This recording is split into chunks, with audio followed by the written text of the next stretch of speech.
This is the LoinersView podcast. This is the LoinersView podcast. This is the LoinersView podcast.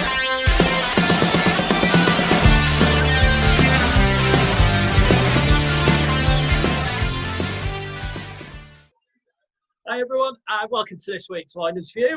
And I'm Laurie, and with me this week we have Jordan Walker. Hey, Lars, you okay? I'm not so bad, mate. And we have Chris Patrick. Evening, lads, you all right? I'm very good. And this week we have got two guests from Leeds Rhinos. Now, with this week's show, we're kind of going to do a bit different to normal. So if it's a little bit Leeds heavy, we do apologise. But then again, we are called LoinersView. So, you know, listening, it's going to be quite interesting. So first of all, we have Sian Jones, who is the head of, do you want to give us your titles, Sian? You can describe what you do.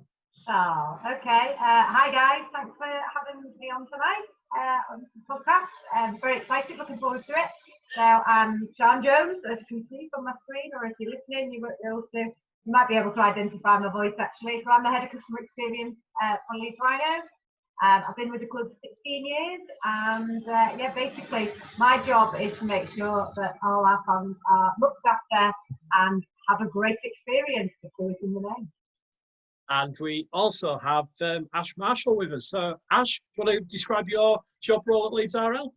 Will do, and thanks for having us. So I work in the customer experience department within the ticket office. So as Sian said, we try and look after all the fans best we can. And that's pretty much it. So, yeah. No, that's fine, mate. Don't worry. That's perfectly acceptable. Right. So we'll start it very simply. What on earth has it been like for the last 4 months at Leeds RL? Come on, how difficult has this period been for you guys? It's been, as they say, the most used word so far is unprecedented, that's for sure. It kind of all crept upon us a little bit. There was a lot going on in the world. Hadn't quite hit the UK and started to creep in around about back into February, didn't it? We were rolling into our Toronto game, which was the last fixture that we played at Headingley before we went into lockdown, and we were starting to get the more of the make sure you wash your hands, no hugging, elbow taps when you see each other, etc. And then suddenly it just kind of went a little bit more from 60 quite quickly for everybody, everyone involved. It was, so that obviously the season got suspended. Then we, were looking down the barrel of some pretty severe times, and we're not out that quarter yet, but at that point it was very different. The kind of furlough schemes hadn't come into play, and a lot of clubs were, very, very concerned for their future.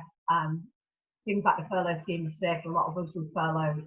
With all the staff, all the coaching staff, all the players, the majority of club staff. Basically, the club has been looked after by some, 6 or 7 key staff during this period. And then gradually we're all starting to come back into it a little bit into play now that we're going behind closed doors. So yeah, it's been eventful, to say the least, I think is the best way to put it. Has it been, as daft as it sounds, when it first happened in March, wasn't it? Yeah, February, March time. Yeah. How much planning and was there an infrastructure already in place for this moment when it actually happened, or did it just? How hard did it hit? Yeah. It happened. It did happen so quickly. We can recall that week in the run-up to the Toronto game, there was a lot of stuff starting to come out, from the NHS, from the government, all about, the hand washing. That was obviously the biggest thing that came in, hand sanitizers, and all those kind of little bits and bobs started to creep in. And we rolled into the Toronto game quite unscathed, really. It was all kind of just a bit of a distant conversation that was taking place.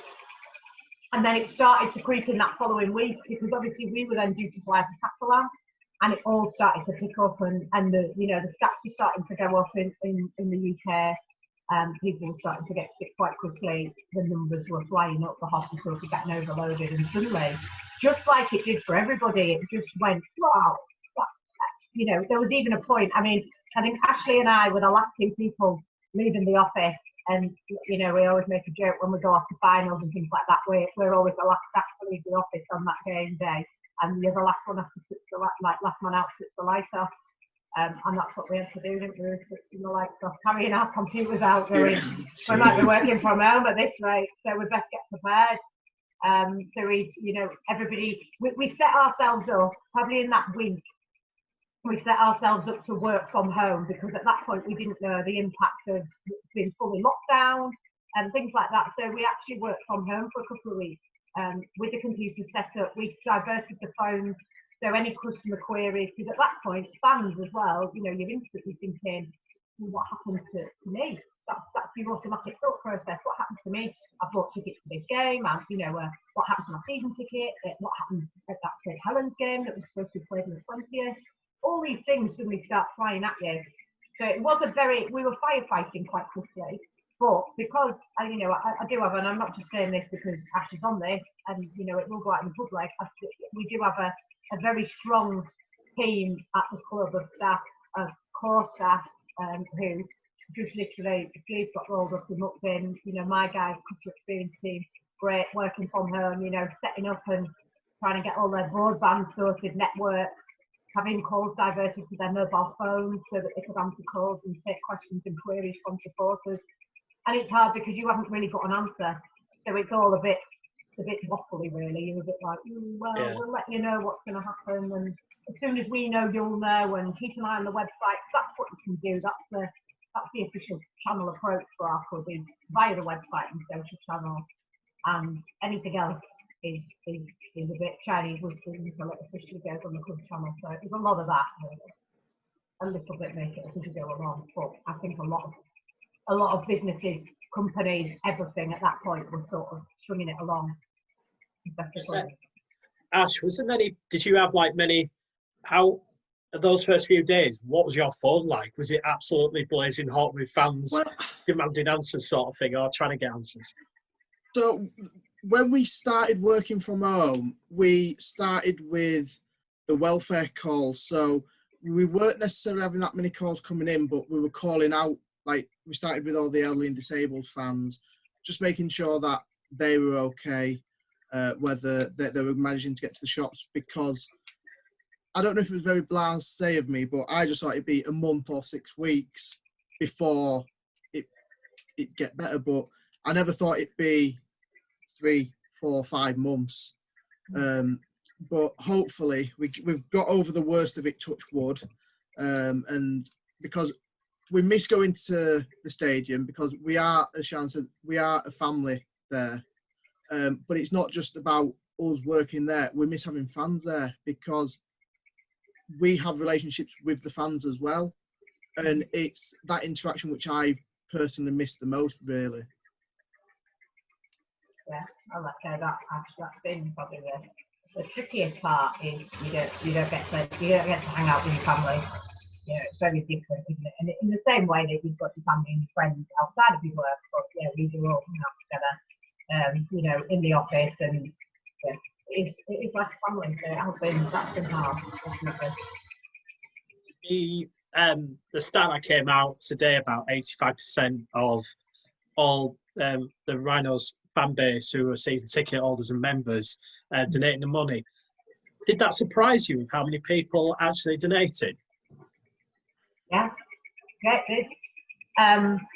We knew, so I mean, you know, and credit, you know, Chris is aware, and obviously Ash and myself look after the supporters board, and we volunteered throughout the lockdown to continue having calls and catch-ups. So actually, Chris, fair credit to Chris, he actually sort of started that. He said, you know, it'd be great to get together and have a bit of social. So every fortnight we were getting together, checking in, and it was really good. Yeah, it was really good. It's nice to like stay in touch with everybody. And right at the start, it was very good for everybody's welfare and well-being, and just checking in, really.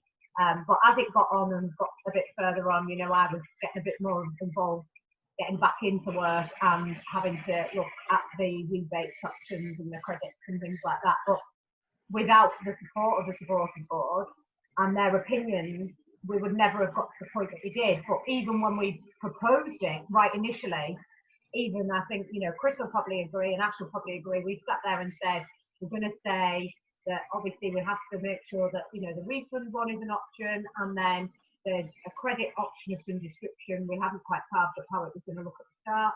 And then if you want to give us all your pennies and help support the club, that would be amazing.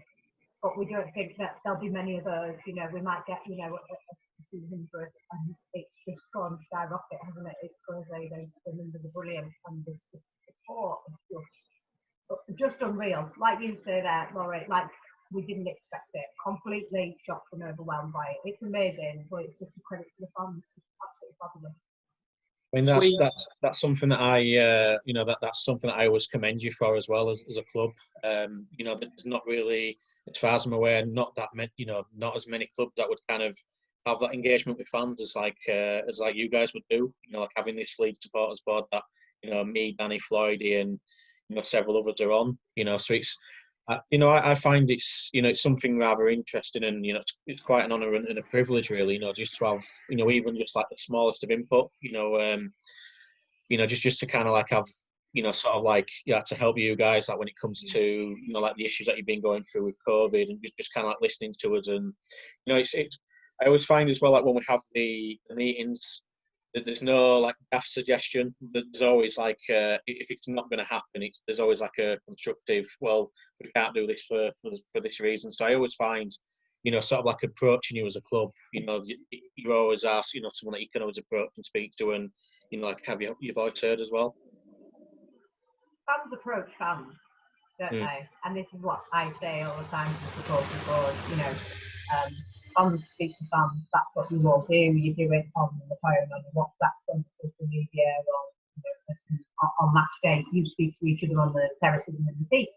So when a fan speaks to a fan, they're going to be a lot more, maybe they're a lot more blunt, and will give their real true opinion of something. Whereas sometimes when it gets to me, I've got it a bit filtered unless somebody's really upset with us. I get it quite filtered, but that's why the supporters board is so key, because you need the fans to talk to the supporters board, who are also fans, to then tell us what, you know, what works and what doesn't. Like, you know, Ash's been a fan for nearly all his life, I'd say. Is that how it is? Well, my dad says that he registered me as a young Loiners or whatever it was back in '93 before he actually registered me being born.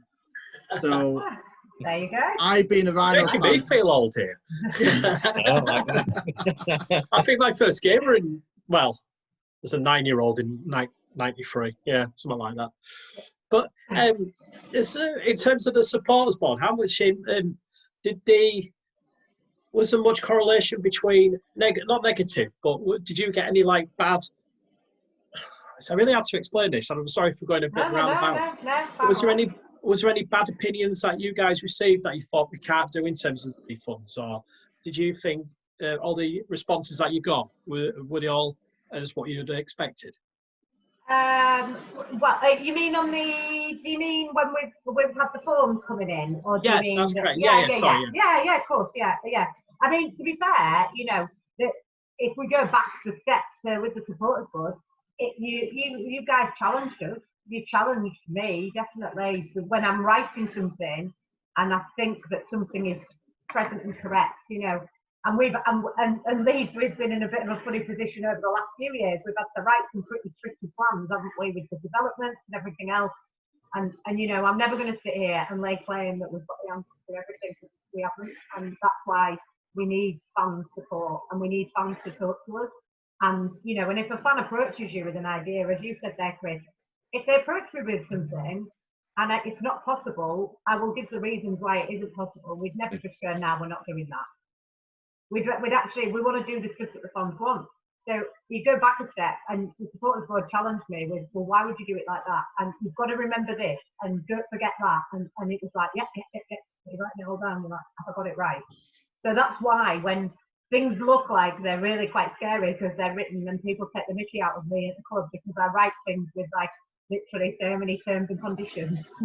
But it's because I want to be really thorough, and in the sense that I want to make sure everybody's got the info they need. And if they can't see it in front of them, if they ask Ash or me or, you know, any of the other customer experience team, they've got the answer for hand. It's not helpful if you're a fan who asks a question and somebody sits there and goes, I don't know, or I ain't got the answer. Mm. We need the answer, so we go to that. But then in the responses, again, I'm just completely overwhelmed. Like 85% of people have said either I don't want the money back, or I'm going to spread it across 3 years. And there's an indication there's more people that don't want the money back. And the middle ground is the 3 years membership. And then there's a really small amount of refund. And you were going to expect that. There was no way you could get away with not. Like, there's no way. You know, people's circumstances are different. It's been hard because there's people out there that have sent little messages saying, I want to, but I can't. And we'd never expect it. We'd never expect that. Also, we kind of, a couple of shows ago on this, we kind of said to people, we kind of basically said out loud, if you need a refund, ask the club, you know, without sounding bad to you guys. You know, as that it sounds, it's an unprecedented position where you can't be putting, you've got to think, You can't hide from it, can you? Like, fundamentally, like, you know, I think, you know, talking of different people's experiences in holiday companies, etc., you can't hide from the fact that if you're not able to provide something for somebody, you are, in my eyes, you are entitled to a refund. The product and the service, you are entitled to a refund. Or if you can say to somebody, here's another option to help the club, and that the 3-year season membership for me was probably the one that I thought was going to get the highest grading, personally, because it kind of spreads it across and takes the heat off a little bit. It takes the heat off the club because there's not that instantaneous amount, but takes the heat off the supporter in the sense of, actually, I'm still getting something every year for the next 3 years. But people can't always commit. We're not asking for upfront payment, but they just don't want to commit that far ahead. You know, they might need those pennies now. Can't hide from that. Yeah. I think one of the things that the whole situation's highlighted, really, it's made the companies that really look after their customers and in this case their fans really sort of stand out. And I think when we come through the other side, people are going to be a lot less hesitant to spend their money in places where they've been looked after than where they've been sort of fobbed off. So, I mean, you wouldn't book another holiday with travel agents that hasn't given you your money back, but I would probably rush and spend my money with you guys because you've come up with the perfect option and everyone's been looked after. So I think in the long run, it's a really good thing for the club. Yeah. No, thank you, Jordan. Like I said, and this isn't just purely down to us again, and I'll always credit the support of us. And the fact that I talked non-stop to people about it for a long time, and I think there's a lot more than asking the questions, actually. I think you did do the trick. Can you just review this again?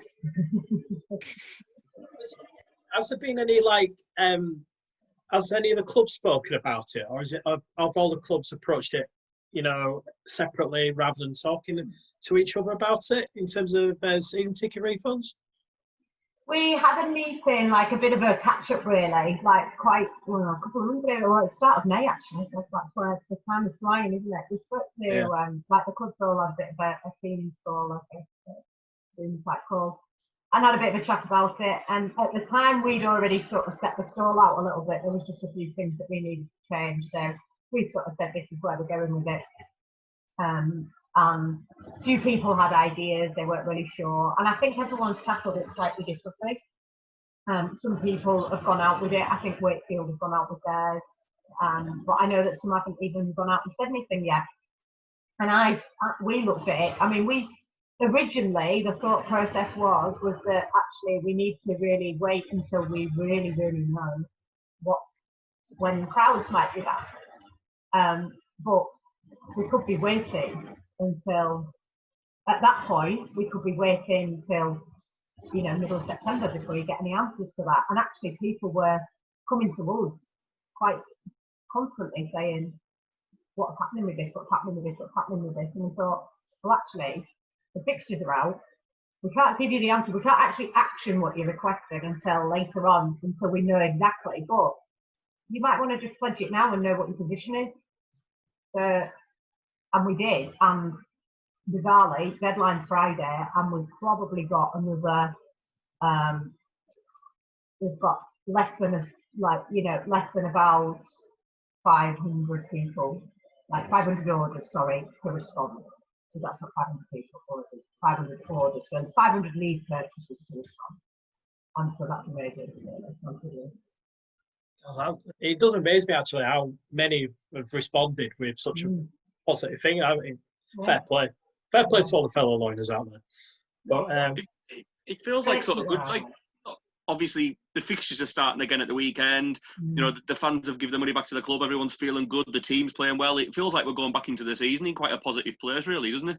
Yeah, it does. Yeah, we're all sort of starting to buzz a little bit now. It's like, yeah, the games are starting on Sunday, so very excited. I know it's behind closed doors, not ideal, but you know, fingers crossed that we can get ourselves some crowds.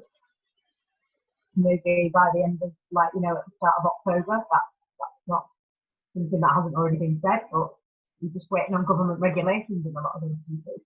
Just have to make sure we play by their way. As the you mentioned that there, Sian. Obviously, there's no telling what this government might do. They might say next week that we can all go back and watch live sport. What level of planning have you got in place for when that happens? So at the moment, obviously, because we've been operating now with central venue planning. So in terms of the plans that we've got in place for the behind closed doors games, so we've got the games on Sunday, then we've got back 8th and 9th of August. So as a club there, we've done a lot of work surrounding getting the stadium in a position and the teams in, the coaching staff, the broadcast people, and then also like venue staff. Because venue staff is another thing, you know, your volume of like stewards, and you've still got to have some security staff there. You've got to have certain people in who have got to do actions on behind closed doors games. So we've got our very, very stringent plans in place for that. Some of that will transfer quite easily to having crowds, but where you've got to manage it is obviously how many you'll be allowed into each area, what the flows of traffic are, and that's what we're starting to do a bit of work on now. And that will all be surrounding, you know, we addressed it actually a couple of months ago. We addressed, right, do you start looking at your capacities? Do you start working out how many you can get in? You know, will it be 2 seats and then 2 meters, etc., etc. But as you alluded to there, Jordan, basically within like 6 weeks after that, it went to 1 meter plus. So you can put loads of plans in place, and then it changes. And like you say, a drop of a hat could change again. You're never going to get away from this social distancing so immediately. The hand sanitizing, the hand washing, you know, people wearing masks to venues. So there's some very simplistic things that will be in place. But then on top of that, it's the biggest challenge for us will be positioning. And we've also got terracing to think about. So that's not going to be no mean feat. So trying to work out the capacity of that. But that is now starting to happen. To work that out. So that's like the next stage.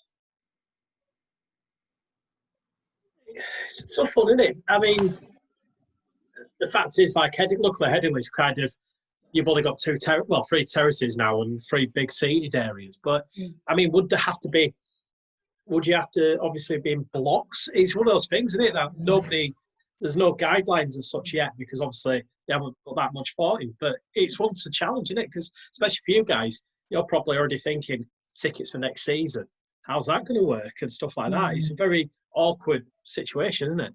Yeah, I think again, it sort of goes back to, you can forward plan so much with any of this, but as we all know, everything just keeps changing. So I could think about what's going to happen next February when we restart, but my immediate thought is, like, we've got behind closed doors, and that's going to happen now, and then we'll have a bit of a break from it, and we can start thinking over what the plans are. And, you know, the Rugby League has put its hat in the ring and been a bit of a pilot.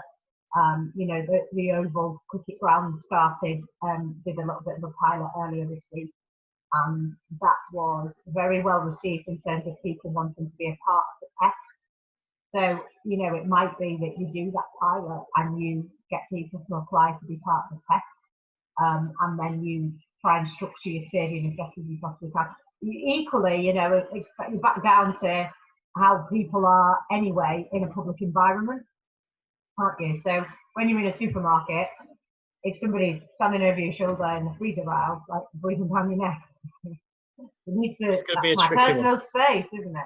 So you've got to consider all those little factors that are coming into play. But short of making it a leapfrog environment where you've got to jump from dot to dot all the way around the stadium, it'll look like a funny little computer game, wouldn't it? Just everyone around in the concourse, like from dot to dot. And you can't cross over. Oh, you can't cross to me, and I can't cross to you. So yeah, one-way systems and all that. So we are thinking about it, Jordan. Would I say that the plan is literally written on paper? No, not at this point. It's going to be interesting.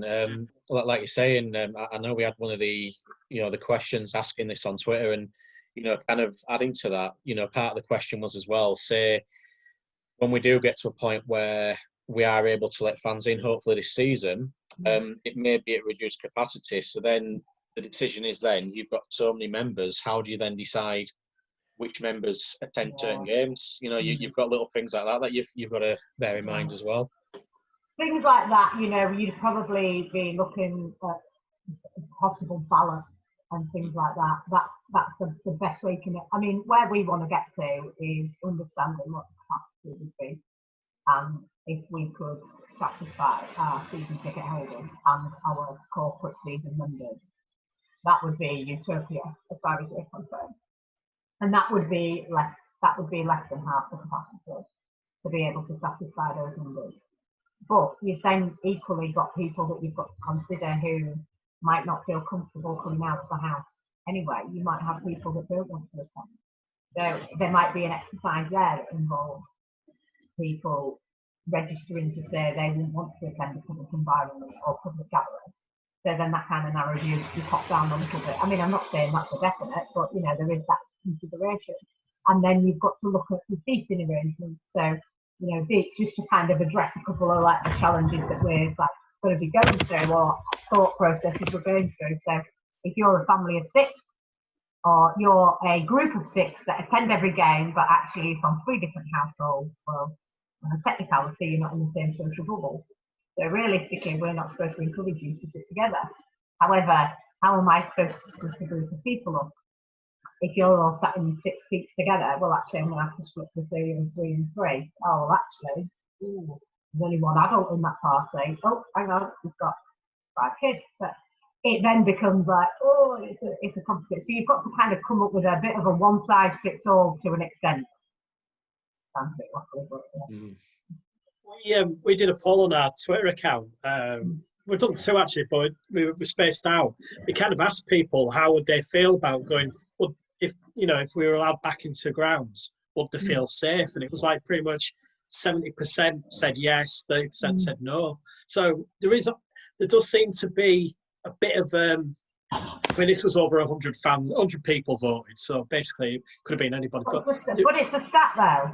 Yeah, it's an interesting one. Yeah, still got still 30% people who would go to games who wouldn't. So it's an awkward one. Yeah.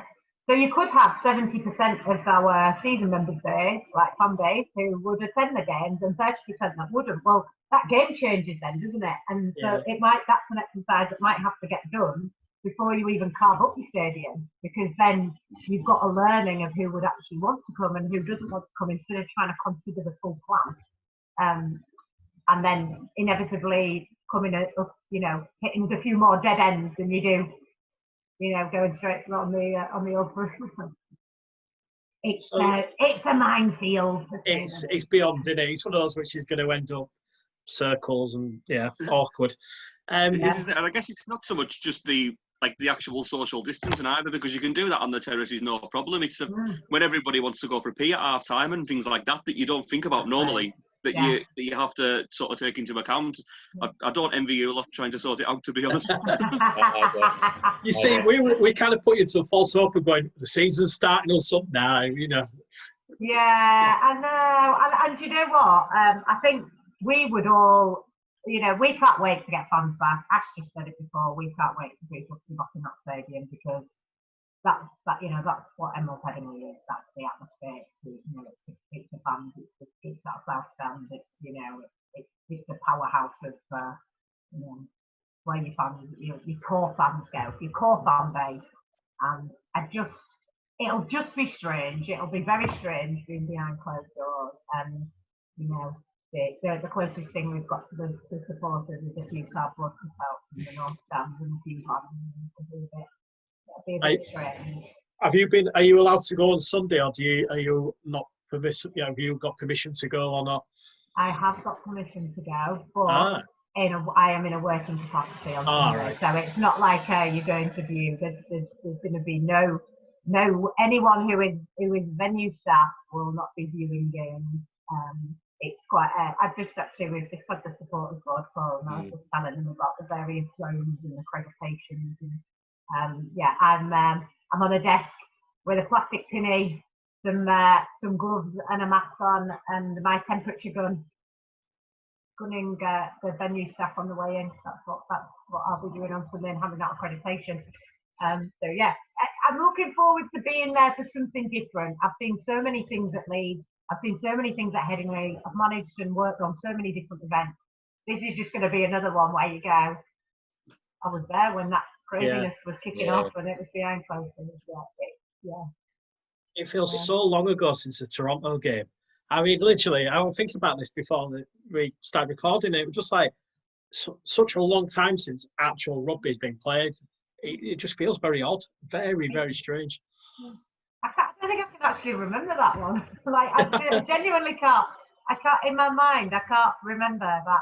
Well, I can remember it starting to be a bit strange actually because we were in the tunnel, and I can remember it all starting to be a bit like everyone was like, "Oh, we should be doing this," and no hugging or shaking hands or high fives or anything like that. I can remember it starting to be a bit like that, but it's like you said, distant memory. And it just turned into a glorified friendly in the end as well, unfortunately. One of his best performances of the season, and then look what happens to Toronto. Sad times. Never mind. So, right, for you guys, obviously, we'll say, you are both Leeds fans. What has been your favourite moment of supporting Leeds? See, I'll put you on the spot there. This is what I like. That's a good one. Mine has to be the 2014 Challenge Cup final. Our family is all about the Challenge Cup, and my dad can remember the 77-78 final. His grandparents used to tell him all the stories about when they used to go to the final, and just to be in that lower tier at Wembley when Danny Maguire kicked that drop goal and you knew you'd won. I think it was 99 to 14, 15 years of not winning it, but then also getting to 6 finals and losing, just all that emotion coming out of everybody. It was just out of this world. It was a good moment. I remember it. Very heart-breaking moment, but great. Shah, what's yours? What's your favourite Leeds moment? Mine is actually very, very recent, and that is because it was this year's pre-season friendly against Rugby. And that was, I think, it was such a bittersweet reason why, having worked with Jonesy for so long and celebrating his 20 years, and then obviously the sadness that came with everything to do with Rob, but the stadium, the fans, how crazy it was, and just everything that came out about it was just incredible. There was definitely a few tears that day, just bringing out all the legends. That was just amazing, just to see the legends all back together again. Because again, and we all know, we've been lucky at least that we've had players that have stayed with us for so long, and to watch them leave was emotional enough, but then for them to all come back together. So yeah, it is incredibly recent, but yeah, I'd say that's for our club games this year. Out of this world. How mad was it to organise that game? I mean, I was going to say, because I just remember, for one reason or another, I didn't go to that game. I'd had something planned, but you saw all the things with ticket sales and people going, it's going to sell out this for a friendly, and a testimonial. It was just insane. It went It went turbo. It really did go turbo. Obviously, we all found out about Rob, and it was very short turnaround between how we found out and then, it went out into the public. Straight away it was like, right, we need to act fast, I guess, was one way of putting it. And, Phil Bailey did a sterling effort. Brilliant job. He's our head of PR and media, I'm sure you'll know, but he did a sterling effort in getting everything lined up so quickly, along with Kevin Sinfield. Both of them sort of powered through. We got the donation page set up, and it was straight into a conversation, because obviously the game was already set up for Jonesy's testimonial, so we were already on sale and sitting along, and that, pre-Christmas you're always building into Boxing Day, and then straight after Christmas everyone's straight in. And actually we bought the game because of how the season had worked out. The game had ended up being a week earlier than it normally would for a pre-season friendly at Headingley. So we only had, when we came back in, we had 12 days. So over Christmas, ticket sales started to fly up a little bit. So you were constantly checking what was going on between Boxing Day and that. And then when Boxing Day was done, then it sort of went absolutely off the wall. Hospitality, not a single spot to sit at. Seats flew out the door very quickly, and actually tickets were flying out quicker than we could sort of work out. Right, well, we need these sorting this week sort of thing. We had a crazy 2 weeks, didn't we, Ash, in the run up to that? Yeah, but I can't really comment about that, can I? Well, no, actually, yeah, you can't comment. Why can't you comment again, Ashley? Because I had pretty much 4 weeks in Australia. I was so overwhelmed by it all. I'd forgotten that Ash wasn't even there. I mean, nice warm weather, cold over here. Yeah, he kind of. Yeah. However, dedication to the cause, he came straight off his plane and was straight back into Headingley for the game on the Sunday, weren't you? You weren't due back on Monday. What seemed to be the world's most expensive taxi journey from Manchester Airport to Headingley. Take the option out of, yeah. Like you say, Sian, I mean, that is especially for this year, I know it's obviously been, quite a difficult year for various reasons, but I think for the positive, being there, helping out as part of the supporters board and raising money for Rob, I think that's something that's, especially a highlight for me, especially this year. I just couldn't get over the generosity from fans. We were selling calendars, we were selling golden tickets. We had fans wanting to buy programmes, which sold out, I think, an hour before kick-off. I still need a programme. If anyone's got a programme, please get in touch. I need it. I don't know. We'll have a little look. To be honest with you, literally, they were absolutely flying out. Yeah. Flying out. Everything was flying out. I can't believe that was this year, actually. When you start to think, actually, that was 7 months ago. I know, it's mad, isn't it? It does seem like a lot longer. But yeah, it was just that day was just amazing. But to get to that point, it was definitely a challenge. 2020 has definitely been right in some challenges. But just the day was just incredible. Everything just seemed to, as busy as it was and as crazy as it was, everything just seemed to fall into place. And just brought the Rugby League world together, didn't it? That was one of the great things. I mean. What was I saying then? Have I stumped you in me? Yeah, you stumped me. I had a question. Bringing Rugby League together. I had a question. Statement. Oh, yeah. I was going to say, because, even Sky covered that game as well, which I was flabbergasted about, because when have Sky ever covered a rugby league game, a friendly rugby league game? Costume, but a friendly, they never do. So it was almost like, what is this?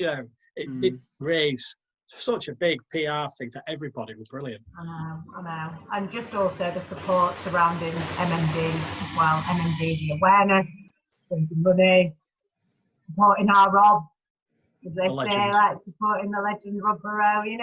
All those things. It's just, yeah. You definitely got to the end of that and was just emotion was just all over. Crazy. I'm going to say, because one of the other aspects that we've had a few people asking questions and stuff, and to be fair, you've covered quite a vast majority of them. Somebody's put a suggestion in for, like, and it sounds daft, but the stadium for like the south stand area, possibly decorating it up, or the ground, maybe having like artwork and stuff. Because me and Chris have been chatting with Johnny, who's on the show, about how the club could do something maybe with the fans. I know at the back of the south stand we've got all the drawings of like the legends. Is it something that the club have thought about doing, maybe, especially at a time when maybe the fans are in the ground, maybe suggestions of stuff that could be done? It's quite funny you should bring that up, actually, because we have set up. Can you just excuse me? I need to put the lamp light on. I feel like it's really dark. It's all right. I might have to re-ask that question because I was like, I feel like I've got a shadow over one eye. Sorry, 1 second. The joys of podcasting, you know. There we go. There we go. We can see it now. Exactly. As it's getting darker outside, I'm thinking, oh, now you disappeared. In a minute, I'm going to be sat in the dark and they're going to be like this. Who is that woman? She's just a shadow. Who is it? I'll answer your question. So basically, the underside of the south stand in the concourse, we've had some branding ideas on the table for a while. And when the south stand went up, the plan was obviously that we would start to look at it during last year. And then we were focusing on, right, well, that gets over, right, we now need to open the north stand. And it got a bit away with us before we'd managed to get it sorted. So the plan was to do, like, well, we'll get some stuff done during the close season. And that's just not happened. We're not going to, like, lay claim that, but we've tried to then do it. And COVID hit. So because of the cost that's associated as well, we've had to be really careful and curb a lot of the spending. So the plan of actions that we had has been, the line's been drawn a little bit at the moment. So it's not off the table, by the way. And, Matt, our head of marketing, who is sort of managing that branding exercise, he is, any ideas that people have got, obviously they're more than welcome. So the creatives that we did were a while back. So send them in. Send in your thoughts. It'd be good to get like some of like the younger fans to do it, wouldn't it? To get like drawings and stuff and see, little things like that, because it would be good representation of the club, I suppose. Or I don't know, it's an idea. One thing you've got to be careful of with that space is that we have also got that space as somewhere. Not that it's not got to have that Leeds focus, because it's Leeds Rhinos and it's Leeds Rhinos ground. You've got to be careful we don't too overload it with too much branding, too much colour, and because if we were to use it as a space maybe on a non-match day to support the hospitality, the conference and events, it's a great exhibition space. So we'd have to be we were looking at things that you could put up and take down and interchange and, drop some really nice banners and branding all around there, and then you could close it back up again and then bring it back out again when it's match day, because to provide that representation. And again, we don't want to tear away from the fact that the stadium belongs to Leeds Rhinos, but it's also a central venue for things. It's also a space that we can utilise on a non-match day to help support the income for the club. They're the kind of things we tackle with a bit of challenge. But ideas are welcome, and if there's anything we can do to make that work within their kind of temporary branding, then why not? Definitely. While we're on the subject of decorating the stadium, Chris reliably informs me that the cardboard cutouts had nothing to do with you guys. Is that true? The cardboard cutout. Through Super League. Yeah. So because we're a central venue, we are not. It's not Leeds Rhinos hosting those games on Sunday. It's Super League and the RFL. Well, Super League obviously because it's the Super League. So Super League have hired our stadium. So in the same as they've hired the Totally Wicked Stadium, and they will basically run the games out of that stadium. So what happens is the cardboard cutouts have been a central initiative, and each club got an allocation of cardboard cutouts, And if you press the button and said Leeds Rhinos, that means that when you buy it, the club will get all the money from the profits of it. So after it's been, the travel cutout's been made and it's been installed and then it's been cut out and moved and put in the Totally Wicked Stadium, we'll get the profits from that. So it's not an initiative that we have looked after, basically. So we have seen a few of the comments. We've tried to negate as much as we can, but it's going to be present at all Super League matches during August. It's a central initiative, so we all have a limited amount. It wasn't something that we could include in membership rebate packages because, well, to start off with, to split them between all of us, to be able to fit between Headingley and then that was Totally Wicked, we all had 270 each to sell to start with. And then if a club didn't sell their allocation, they went on the open market, which is what happened this week, so they went right to it. So when Harold Chipman sat in the North Stand on Sunday, it's not your guys' fault. Well, you see, now that's a difference, you see. I am around tomorrow and Friday when those cutouts are going in, and they're installed and they will be checked upon installation. And the company has also been checking them on the way in. So, and if I spot anyone, then I'll be cutting it out. I'm sure you'll do a better job than Ellen Road anyway, Sian. Yeah. They had a lot to go at though, Leeds United, didn't they? I mean, if you think they probably had about 20,000. I think, we haven't been graced with quite as many in those. So. But the North Stand will be full up full. Between the banners and the cutouts, it'll be a good. It'll be good on TV. That's what I'll say. It'll look like the football. Be interested to see how many dogs are around or anything like that. Oh God, everyone's pet. Who's got the dog paws? Yeah, the dog paws. Or how many people have tried to fit in one? Like 4 or 5 images of people. So save the money. Not that we've tried doing that, honestly. You totally have, haven't you? Yeah. Jordan probably has. I think Jordan has. 10 of us in one. Have you tried it, Jordan? Have you tried to get more than one picture in? I'm Cumbrian. I'm not parting with my 25 quid for one of them. One thing we do know, and it's been quite hard because there's been so many messages to get across, but we are going to get the cutouts, and we will be. Originally, they said that they were concerned they wouldn't be able to get them back to them, but they can, providing they don't break. So I know that a couple of people have asked us. We will get them back, and we can relate them back and let them know when the company can come up. Just hope that nobody kicks the ball too hard into them, because unlike football, occasionally if it goes into the stands, it'll bounce around. But rugby balls tend to that's going to be an interesting one. But pretty heavy, bit of power behind it. It'll probably snap it. It'll be a bit bad, wouldn't it? Are we not convinced you now, Jordan, that you get to keep it? So you're not convinced you might get one. I don't think there's much market for a cardboard cutout of me, Sian, do you? You could use it to, make it look like you're in when you're not. Yeah. Oh, well, there we go. Sold.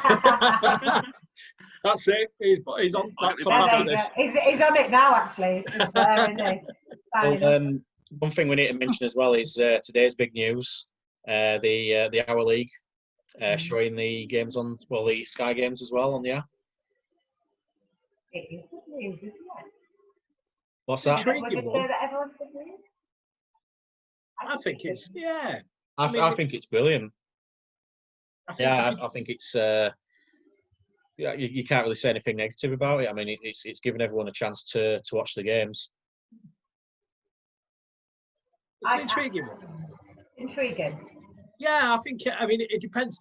Obviously, it's going to happen during August, but is it going to last longer than? Is it going to go into September, October? Isn't it? It's almost. Is it going to be? Are they going to try and do it longer? It could be an interesting one to say that. I think what will happen is, again, and we roll back to what we were saying before. I think, Jordan, that you brought it up before about, what's the kind of forward thinking for the rest of this. And you don't know at the moment because you're sort of taking each month as it comes. We've got a fixture list and behind closed doors is set for August. Will it be behind closed doors at central venues for the whole of September, or will you go back behind closed doors at your own stadium? Well, that's to be decided. And I think now that the concepts are from running, hopefully that will be of benefit to us, and it can hopefully carry forward into September. I think wherever we're unable to provide the service that we're supposed to provide to our fans, hopefully that will continue. So that's kind of where I sit with it. I think hopefully it will. That one game, I mean, they're talking of there might be fans in the ground, maybe. Have you guys had any fans inquiring with you about, tickets maybe for that, or has that not been spoke about? Nothing's been said at the moment to us directly. I don't know if it has been discussed at a higher level.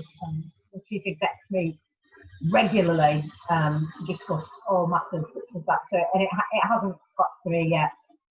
Watch it, it'll drop in my inbox tomorrow morning. It seems that whenever I seem to talk about stuff now, it seems to appear somewhere. I'm like, oh, there we go. I mean, that would be great. It's obviously the impact of flying out of the UK into France, isn't it?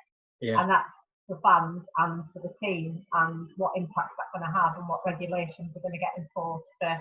Well, you're on the border between France and Spain, aren't you? You can't fly to France early, you've got to put quarantine. So quite a lot of things there to consider if you were. I mean, obviously, there was one of us who did actually go to Perpignan in March, wasn't there? Yeah.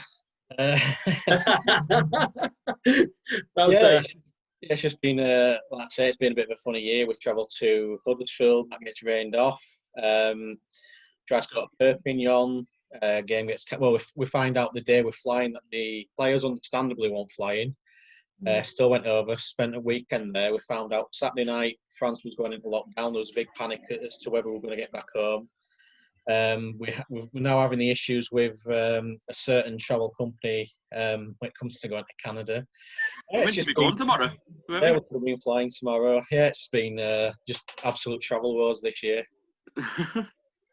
Well, you could write your own episode there, Chris. Yeah. We're saving that for end of year. We're going to do like an end of year review of where they've not been. Yeah, this year I haven't been here. Well, we also as well, one of our, he has been on quite a few times. Danny, who's one of our panelists on here, you know very well, Danny Frank. He dropped us a message to say, thank you very much for helping out, and you guys have been brilliant, and he's passed his message on because he's not available tonight. So he let us know to let you guys know. So. Oh, bless him. Is he doing some DJing, do you think? Yeah. I feel like I was going to say, those days are surely gone, I think, for Danny and his wheels of steel. Oh, so no, I don't know. We asked him to bring it back when we found out about it, didn't we, Ash? We asked him to bring back DJ, and we're going to get him on those concourses and stuff. Don't worry. Oh, that's a right idea. In fact, we'll try and get him on board for that. Right, before we finish, guys, for tonight, predictions for this weekend was 2 games, obviously, Headingley rather than 3. What we're reckoning for results-wise. We'll throw this out to everybody for the 2 games. It'd be tight, probably. Be a bit of a tussle, like until they get their timing back and things. But Leeds by 10. Okay, Chris. I'm going to go Leeds by 18. Ash. Huddersfield have always kind of been our bogey team where we haven't really posted big squads. So I'll say Leeds by 4. Okay. Shah, what do you reckon? Yeah, I've got I don't know if I'm pretty confident for us on Sunday. And to be honest with you, I was going to say what you said. So I'm going to equate to what Jordan said and be Leeds by 10. Right, so we're all thinking Leeds win, so that's not too bad. Yeah. I think Saints will win the other game. They should do. Let's be honest. Yeah. I mean, a much better team and things. So. I've got all right. Well, I'll say Saints by 4. They're not getting the same margin. There we go. Make it a bit more equal. Well, you watch. We'll all end up being wrong. It's going to be one of those. Well, thank you very much. It's been an absolute pleasure to have you on board, guys. And obviously, it's been a very tricky time for everybody. So thanks for giving an insight. And honestly, it's been a pleasure. And thank you very much for giving me your time. And we'll try and get you on at some point. Maybe 6 months down the line, we'll try and get, a couple of months down the line to see. Yeah, no, absolutely. Again, no, thank you very much. Thanks for doing this. It's a brilliant podcast, and it's a podcast by the fans for the fans. As I keep saying, fans listen to fans, don't they? So, fair credit to you guys. Thanks very much for doing it, and thanks for just constantly continuing to support us and being so loyal. And thanks to everyone who's listened. Same thing. Sean, don't worry, I'll send you that £20 over for that praise there. That's no much appreciated. No Sid. I accept all postal orders and checks. I thought you meant for a cutout there, love. I was going to say, yeah, we'll get a cloud. Hey, I'll tell you what, I'll forgo that 20 quid. If Jordan buys a tripod cutout. George, you're on. Anyway, thanks very much, guys, and we'll be back next week. And remember, subscribe on YouTube. What was that, George? Oh, sorry, I thought you broke on it. Sorry. Subscribe on YouTube, Facebook, Twitter, all usual. And thank you very much for listening and watching. Goodbye.